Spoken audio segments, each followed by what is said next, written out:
Assalamualaikum warahmatullahi wabarakatuh. Kembali lagi dengan saya untuk membahas materi berikutnya. Kali ini kita akan bahas terkait tentang persamaan nilai mutlak. Setelah sebelumnya kita belajar tentang definisi dan fungsi nilai mutlak. Di persamaan nilai mutlak nanti akan banyak yang kita bahas. Yang pertama, dari bentuk umumnya kita bedakan menjadi 3. Yang pertama, dari nilai mutlak fx sama dengan c itu sembarang bilangan konstanta dengan nilai c lebih dari atau sama dengan 0. Kenapa lebih dari sama dengan 0? Karena ini nilai mutlak, pasti nilainya lebih dari atau sama dengan 0. Yang kedua, nilai mutlak fx sama dengan gx nya pun sama, lebih dari atau sama dengan 0. Dan yang ketiga, bentuk yang ketiga adalah nilai mutlak fx sama dengan nilai mutlak gx.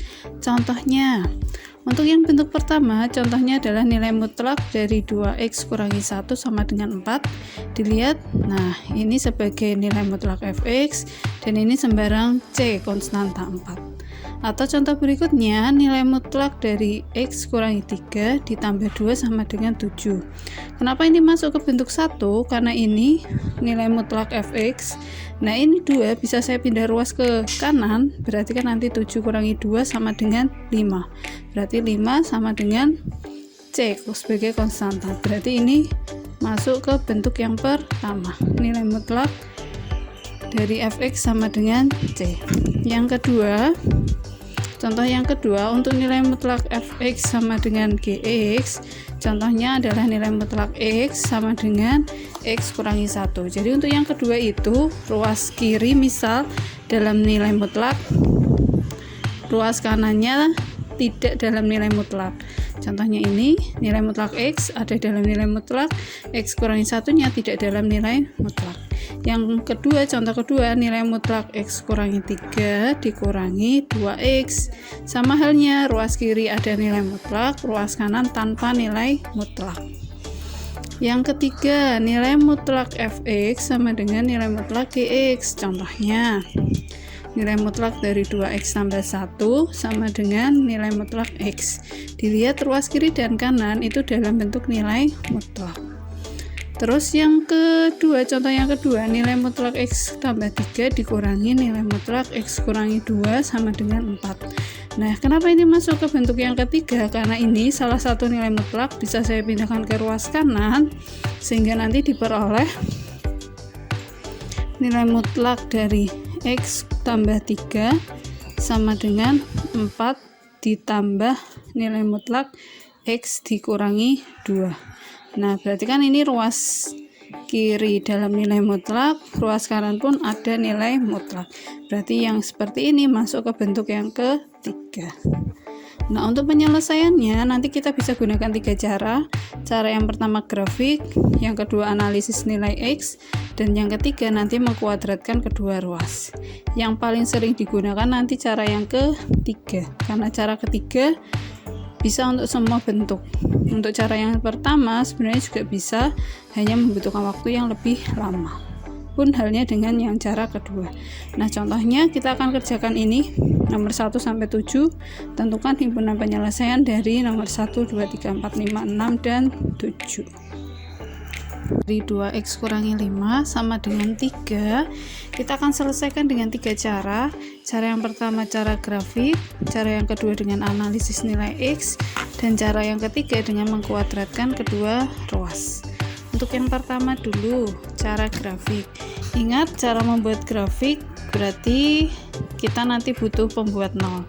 Nah, sebelumnya tadi kita punya soalnya nilai mutlak dari 2x min 5 sama dengan 3. Ini artinya kita punya dua fungsi di sini. Ada dua fungsi. Fungsi yang pertama adalah fungsi ruas kiri, yaitu fx sama dengan y sama dengan nilai mutlak 2x kurangi 5, dan fungsi yang kedua adalah fx sama dengan y sama dengan 3. Jadi fungsi yang pertama itu dari ruas kiri, fungsi yang kedua dari ruas kanan. Nah, sekarang saya mau gambarkan dari yang ruas kiri terlebih dahulu. Dari ruas kiri kita lihat bahwa di sini ada nilai mutlak. Artinya kita butuh pembuat 0. Di sini yang ada di dalam tanda nilai mutlak adalah 2x kurangi 5. Berarti artinya kita butuh pembuat 0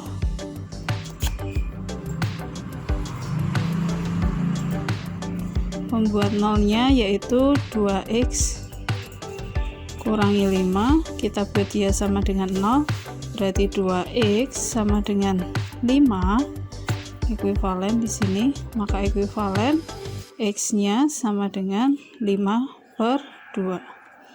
Nah, x sama dengan 5/2, padahal kita tahu 5/2 adalah 2,5. 5/2 itu senilai dengan 2,5. Nah, berarti sekarang kita ambil titik-titiknya. Satu titik pembuat 0, satu titik di sebelah kiri pembuat 0, dan satu titik di sebelah kanan pembuat 0. Yang pertama pembuat 0 saya letakkan di tengah, 2,5 di sini. Kemudian yang di sebelah kiri kita akan punya berarti ada 1, ada 0, dan seterusnya negatif. Nah, ini saya mau ambil misal 0, saya ambil 1 saja. Kemudian yang sebelah kanan berarti nanti kita punya ada 3, ada 4, ada 5, silahkan. Kali ini saya mau ambil 4. Nah, selanjutnya kita substitusikan fx sama dengan y, berarti kita gantikan ke fungsinya ini. Berarti 2 kali 1, 2 kurangi 5, min 3 karena dalam nilai mutlak berarti nanti nilainya 3. Kemudian yang 2,5 itu 5/2, berarti 2 kali 5/2 kurangi 5, coret, berarti 5 kurangi 5 0. Kemudian 4, 2 kali 4 8, 8 kurangi 5 3, berarti di sini 1,3, di sini 2,5,0, yang ketiga 4,3. Selanjutnya kita gambar, kita cari titik-titiknya. Yang pertama 1,3, berarti titiknya ada di sini. Kemudian 2,5,0, 2,5 berarti ini 0. Berikutnya 4,3 berarti 4,3 ini. Kita hubungkan ke 3 titiknya.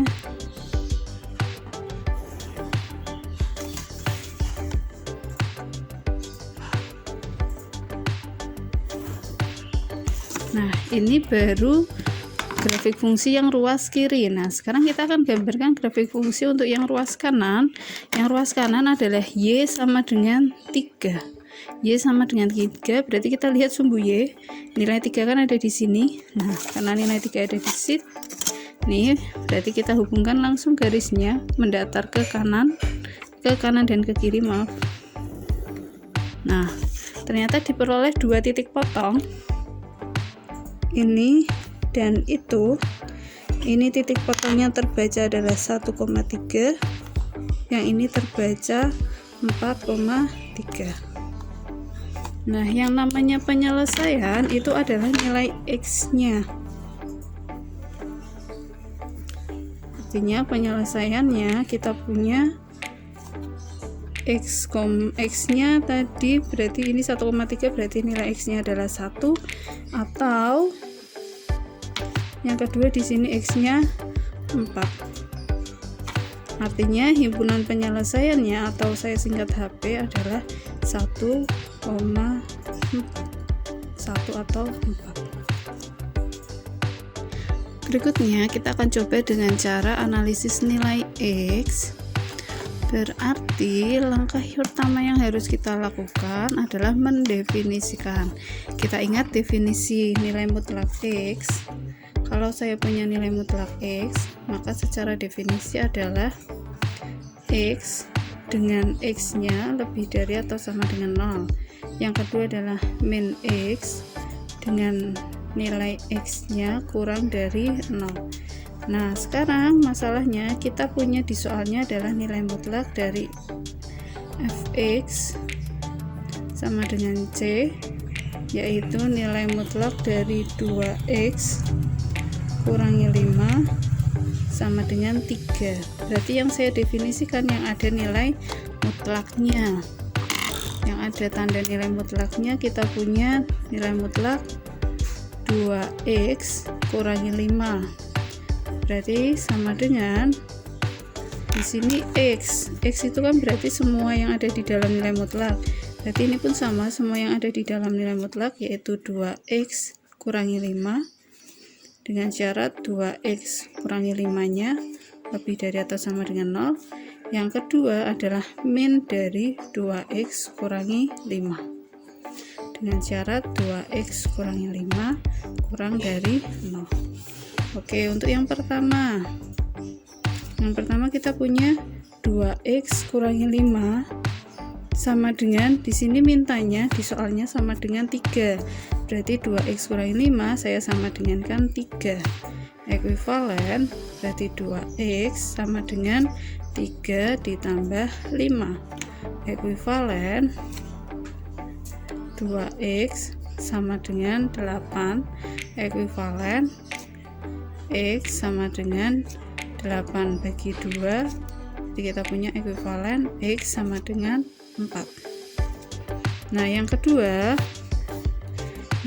kita punya definisi yang kedua kan ini, berarti min dari 2X kurangi 5 sama dengan 3, sama ya karena soalnya sama dengan 3, berarti ekuivalen, ini kita kalikan, min kali 2X berarti kan min 2X, min kali 5 berarti plus 5 sama dengan 3, ekuivalen min 2X sama dengan 3 kurangi 5, ekuivalen min 2X sama dengan min 2, ekuivalen berarti X nya sama dengan min 2 bagi min 2 atau 1, berarti kita punya penyelesaiannya 4 atau 1, artinya HP nya adalah kita urutkan 1 atau 4, dan kita lihat dengan cara yang kedua 1,4, dengan cara yang pertama 1,4, oh ternyata hasilnya sama.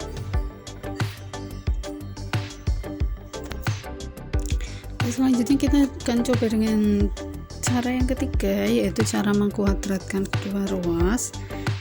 Tadi kita punya soalnya nilai mutlak dari 2X kurangi 5 sama dengan 3.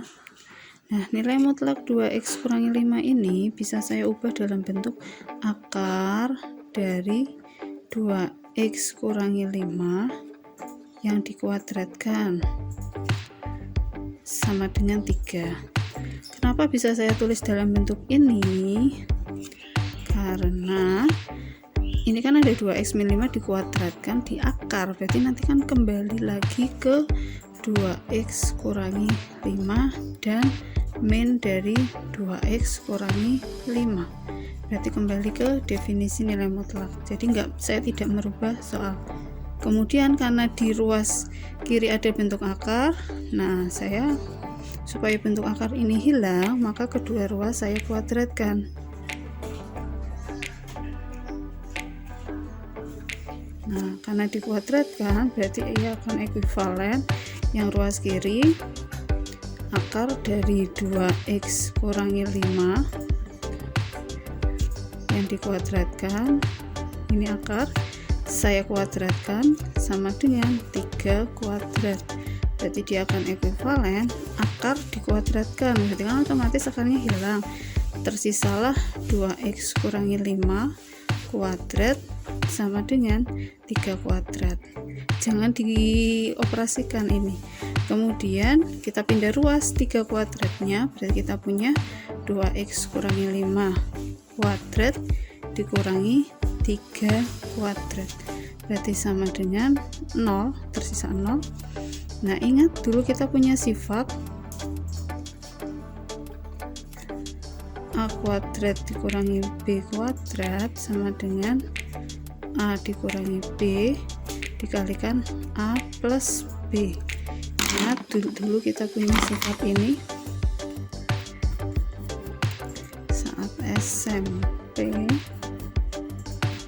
Nah, sekarang kita lihat, kita samakan bentuknya. Oh, ini berarti sebagai A kuadrat, yang ini sebagai B kuadrat. berarti nanti akan sama dengan A kurangi B dikalikan A plus B, berarti ekuivalen 2X kurangi 5 sebagai A dikurangi B, B nya berarti 3, berarti dikurangi 3. Yang kedua A tambah B, A nya 2X kurangi 5 tambah B, B nya 3, berarti di sini tambah 3 sama dengan 0. Ekuivalen berarti ini adalah 2X dikurangi 8, 2X min 5 tambah 3 berarti min 2 sama dengan 0. Berarti ekuivalen kita punya 2X sama dengan dikurangi 8 sama dengan 0, atau kita punya 2X kurangi 2 sama dengan 0.